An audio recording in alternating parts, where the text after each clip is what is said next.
Now that we've finished with Renacita, we've been granted a little bit of a respite with a relaxing little short story chapter that will transition us from Renacita to the world of Lahairoi.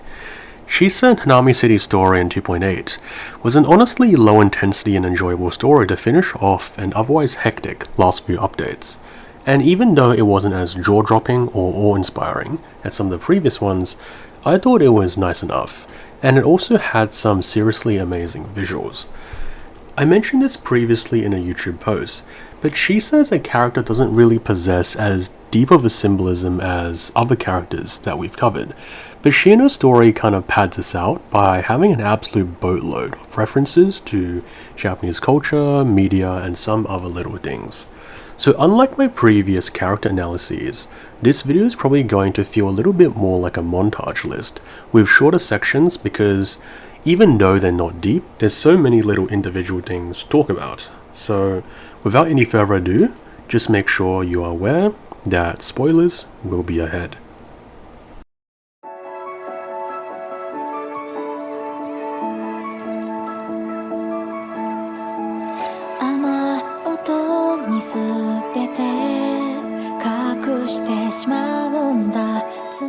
The first and most obvious reference on this list is going to be one that you would have to be pretty selectively blind to not notice.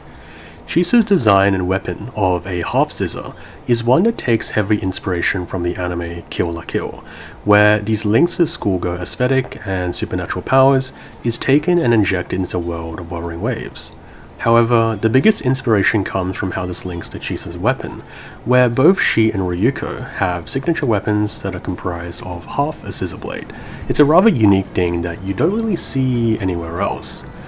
While in Wuthering Waves, Chisa uses a scissor to cut the threads of fate, Ryuko uses her very creatively named scissor blade to specifically cut life fibers, a sort of parasitic thread-like life form that lives inside human beings. Both their scissor blades are essentially capable of targeting a fundamental weakness of their targets, severing a kind of true thread in order to do damage beyond the naked eye.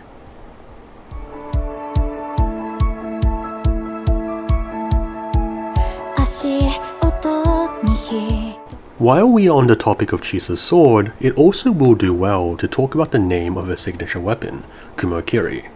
Although Chisa doesn't have the deepest symbolism in relation to other characters, I have to say that her scissor blade has perhaps so far my favorite symbolic reference of any signature weapon in the game. Kumokiri is a sword in Japanese mythology that actually began its life under a different name, Hizamaru, or knee cutter, named as such because it was so powerful that it could vertically slice someone from their head to their knees. The sword eventually fell into the hands of the swordsman Minamoto Yoromitsu, who was being affected by malaria and a fever. A yokai, disguised as a monk, tried to tie him up with a rope while he was sick, so he slashed it with his sword, Hizamaru, leaving a blood trail he followed to a shrine where he found a Tsuchigumo, a yokai monster that took on the appearance of a giant mountain spider. After having slain the Tsuchigumo, Yoromitsu renamed his sword to Kumokiri after the occasion, meaning spider cutter or spider slicer. As we know from the story, the yokai originally tried to tie up Yoromitsu in thread while he was sick. And in essence, Chisa's Kumokiri, which takes inspiration from this legendary sword, can be taken, I think, to mean as a sort of thread cutter, or a spider cutter, web cutter, which you can probably tell already has immense symbolic value to her story. As someone who severs the threads of fate and the hidden connections and weaknesses of all things through a scissor sword, it makes sense that Kumokiri's description reflects this as well. As the world is drawn into one crimson thread, binding everything into a web, the spider cutter tightens, cuts, and reweaves reality back into its rightful place.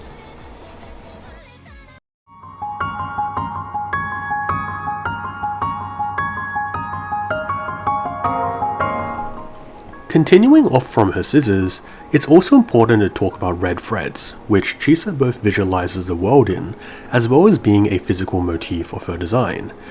Red strings and threads are very common motifs in many Eastern cultures. In many legends, gods and goddesses would tie red threads between people that were fated to become lovers. While something like this doesn't exist as definitively in Chisa's story, we get more of a clue through her cherished item, red hair ribbon, which leans more into red thread being a representation of people's fates.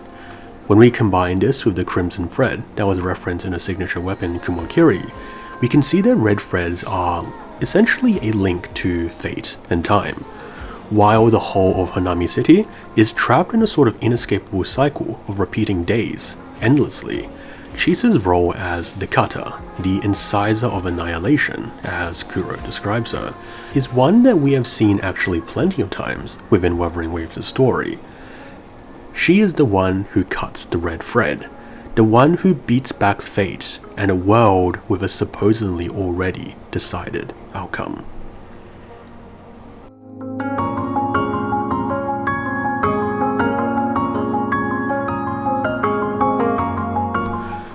One of the most visually interesting parts of the 2.8 story was following the path of Chisa's friend Samika. As you trace her steps, you are brought into Neon Tower, where you step through these kind of portals in order to get through to different parts of the tower. What is fascinating about these is that these portals are in the form of paintings of Japan's traditional Ukiyo-e style. Because I had the abject misfortune of having to study and analyze Kazuo Ishiguro when I was still in high school, Ukiyo-e, and specifically what it is symbolic of, is something that I am very well acquainted with. But in order to understand how Samika's paintings actually have a symbolic value in the 2.8 story, we need to understand what Ukiyo-e actually is. Ukiyo-e, which translates to pictures of a floating world, was a style of art that was popular from the 17th to 19th century Japan. Due to the economic situation of the time, the chonin class in Japanese society, made up of craftsmen and merchants, became incredibly wealthy. Although Japan has traditionally been a militaristic warrior society, with the chonin nearly always being at the very bottom of a social and moral hierarchy, their newfound wealth propelled them to the top economically. They spent this money on lavish homes, geishas, and paintings, such as those within the Ukiyo-e style. For example, one of the most famous Ukiyo-e paintings that you would have seen, even if you don't know the name of, would be the Great Wave of Kanagawa. The indulgent and almost dishonorable lifestyle that the chonin now enjoyed, which went against the virtues of Japanese culture and Bushido, was seen as almost ridiculous and otherworldly, hence how Ukiyo-e gets its name. They are paintings of what the chonin experienced, paintings of a world that was completely distanced from reality. When you look at the side of the painting portals following Samika's steps, you can see that the world beyond is not only distinctly in the Ukiyo-e style, but also vast and infinite. This, I think, is a sort of perfect metaphor for the 2.8 story. The microcosm of Honami City is in itself basically a Ukiyo-e painting. It is a world frozen in amber, like a painting, of course, but it also depicts a sort of floating world, a world that is completely distanced from reality. We know that Honami City, which is reliving the same day over and over, is like a snapshot into a world that no longer can exist in the present reality. It, like Ukiyo-e, is unbelievable, extraordinary, floating, and frozen.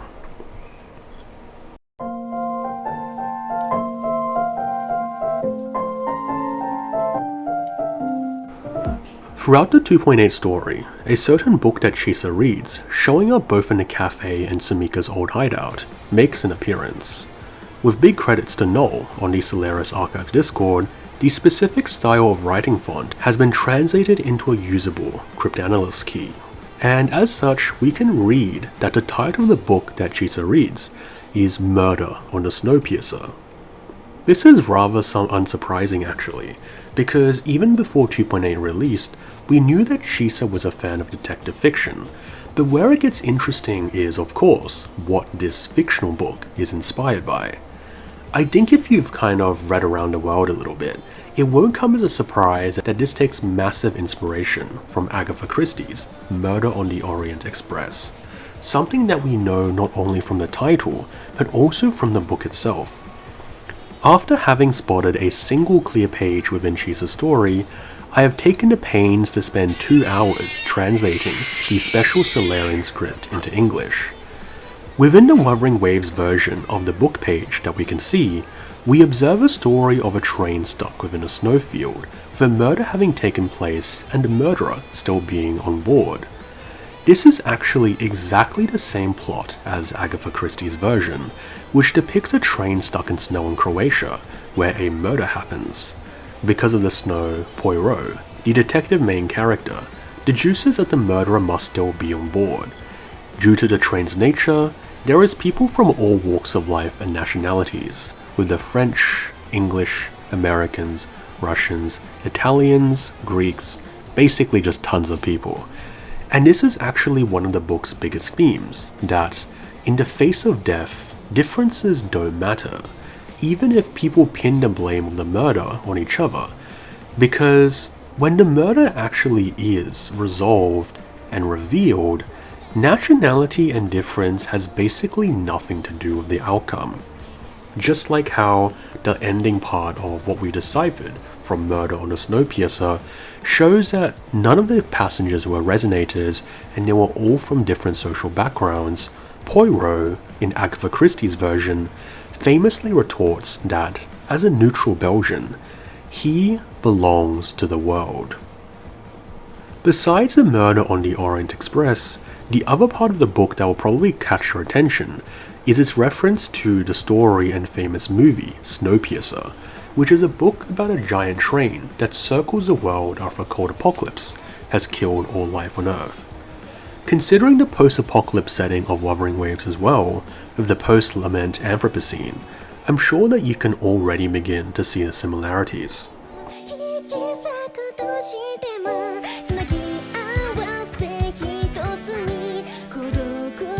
Within Chisa's character reveal trailer, it became very obvious to many people, such as myself, and it took a lot of inspiration from a famous Japanese TV series, Alice in Borderland. Set within a deserted sort of Neo-Tokyo, players are forced to play in death games to extend their visas, which, if they run out of time on, will lead to their deaths. Within the character trailer, we see a sort of PA announcer, which is eerily similar to the voice that greets the players within the show. All citizens of Honami, a new game has just started. Dear players, welcome to the fray. Even the part where the characters climb the Neon Tower, as part of the trailer, seems to be inspired by an actual death game in Alice in Borderland, where the contestants must climb Tokyo Tower, or risk death. The setting of a decrepit city, the style of the trailer, and even the cinematography itself seems to lend a lot of credence to the inspiration that Kuro took.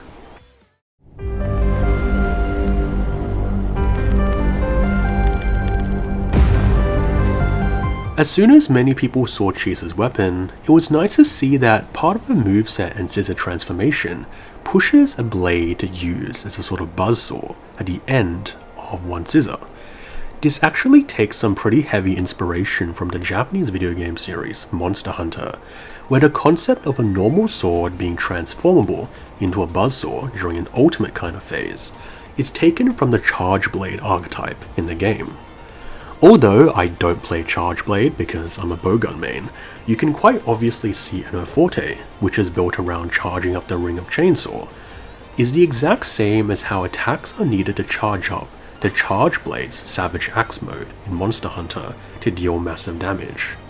For people who have played both games, it's actually a really nice touch to have basically the exact same gameplay loop between both, even if, in Wuthering Waves, it is a much more simplified version.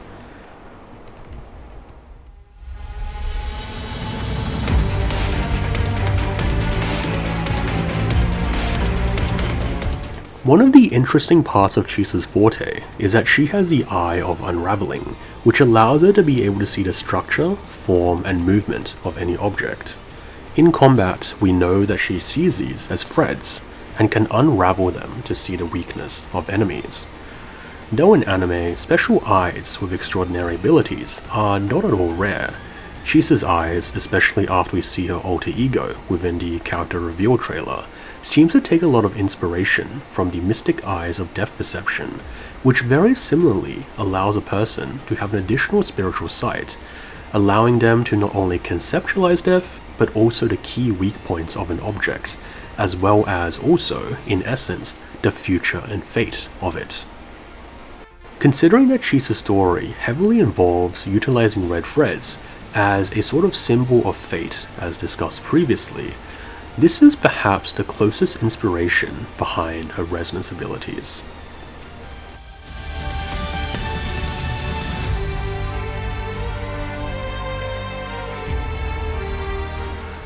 Within Chisa's resonance evaluation report, and later in her story, we get to learn that she is from the city of Nier-Honami, which resides within the greater nation of Ashinohara.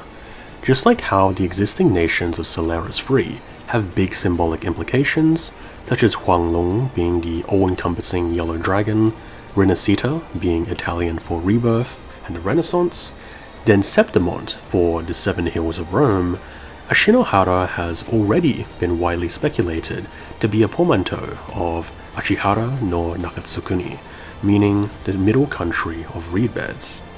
Ashinohara in Japanese mythology is the land between the Takamanohara and the Yomi, which is a sort of heaven and hell in classical Japanese texts such as the Nihon Shoki. As such, Ashinohara, which in more modern times has sort of become a pseudonym for Japan itself, is essentially the middle world, or the world of the living, sandwiched between two sides of divinity, perhaps in the future being the Sentinel and the Frenodian. If we do visit Ashinohara, it's pretty obvious that it will be Japan themed, but for now, we can only really speculate as to what it may be like.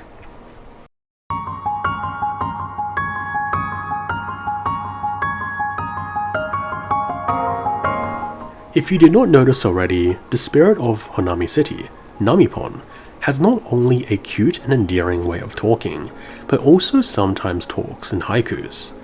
I'm sure most people have an inkling at least to what haikus are, but if you didn't, they are traditional Japanese three-line poems comprised of 5, 7, and 5 syllables. Here are some examples of Namipon speaking in them. New friends knock like a spring breeze. Lantern lights glow warm, curtains sway in Chisa, and the boat comes home. Sunlight through the glass, sugar cubes crackle in sun. The scent of tea drifts.